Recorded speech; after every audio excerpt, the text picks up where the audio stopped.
Well, I mean, I suppose in the new series, I suppose, Weeping Angels, yeah, Weeping Angels. Yeah, they're kind of freaky. I was in Sweden at the English bookshop, and it was dark. The night time is really grey in Sweden, isn't it? You've been there a lot. It's all dark. And I came out of the shop, and there was a big steeple, and on the steeple was an angel. And I looked up, and it just looked like one of the Weeping Angels. I can't get up out of this thing. One of the Weeping Angels, and I kind of like, I kind of did this, you know, trying not to blink. And then I went out into the middle of the road, like I nearly got run down by a car. So it does work. They are dangerous.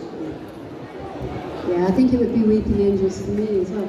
I went to a talk that Stephen Moffat was doing 2 days ago at the book festival in Edinburgh, and he was saying that the Weeping Angels were an idea he got from I can't remember where it was, but there was a deconsecrated church. It was all barred up with chains, and he went there and he saw this statue of an angel in the graveyard going like this, and that's where he got the idea from. All right, yeah. Splendid. Okay, since we're going to come to you, put your hand up there, if you come and thank you for the mic. And then, yeah, as soon as he's finished, put your hands up again so she can find him. Hi there.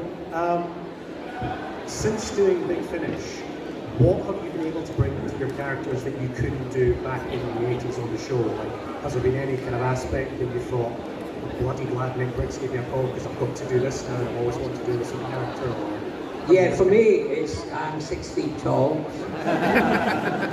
and the sets don't shake.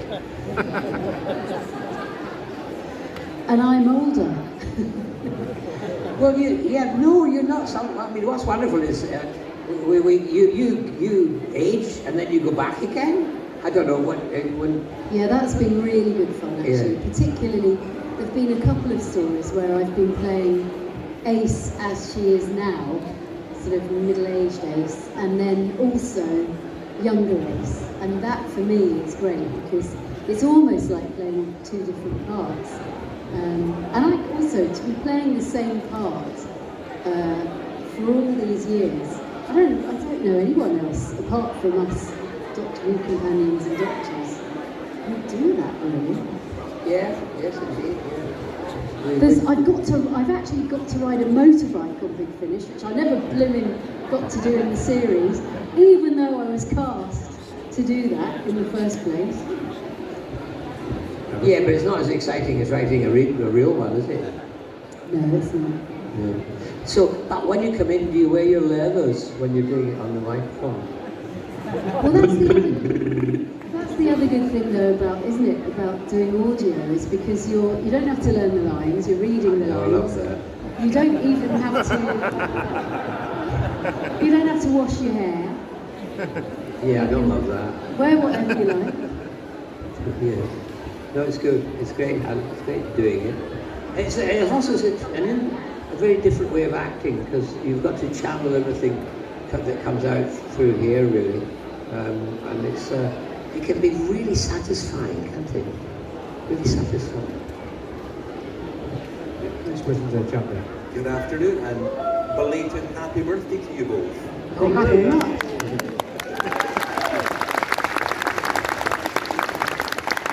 The next season to receive the collection treatment is 25, which is one of my favourites, and unlike the previous, every episode is getting new effects, which is going to be fantastic. But for me, it was a season about the amazing guest stars, Simon Williams, the lovely Pamela Salem, who we just lost, Yeah. Anton Diffring, T.P. McKenna, Sheila Hancock. Yeah. Going back to those episodes, as you have been doing for the special features, what are your memories of these fantastic people? Well, I mean, you mentioned Anton Diffring. Anton Diffring. He came very grumpy from the south of France, And he said the only reason why I took it was because of Wimbledon, which I thought which really amused me. But Sophie and I always agreed from the very beginning that we would make it a very welcoming thing to come into Doctor Who. That was our desire, is to make everyone feel at home. And by the end of it, Anton Differing was smiling. Yes. We were filming The Greatest Show in the Galaxy, and of course the BBC had been closed down because of what was it? It was asbestos. Asbestos, that's what it was. Asbestos. So we ended up filming in the car park out at Elstree where EastEnders was made. And it was very, very warm, and we were in this tent. And also at the same time we were rehearsing another one, something unusual because of time and all that. So we were under terrible pressure. And I was doing this scene going down a corridor, and the actor couldn't be there, so one of the assistants, she was supposed to read the lines, you see. And as I went down, she kept mucking them up. And we did it a couple of times. And then I just lost it. And I became this silly little boy.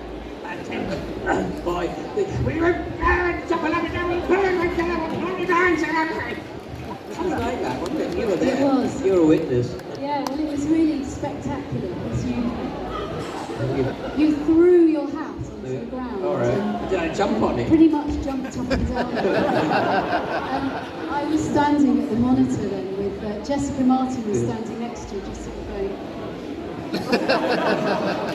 And I was standing with John Nathan Turner at the monitor, and we both just looked at each other, and he went.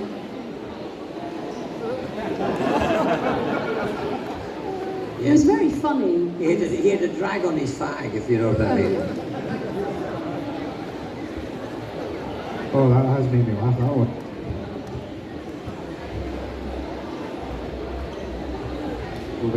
Sadly, we have run out of time. It just shows you time does fly when you're having fun. And you said you were working on The Greatest Show in the Galaxy, so I think Hugh Jackman was wrong, because this is the greatest show.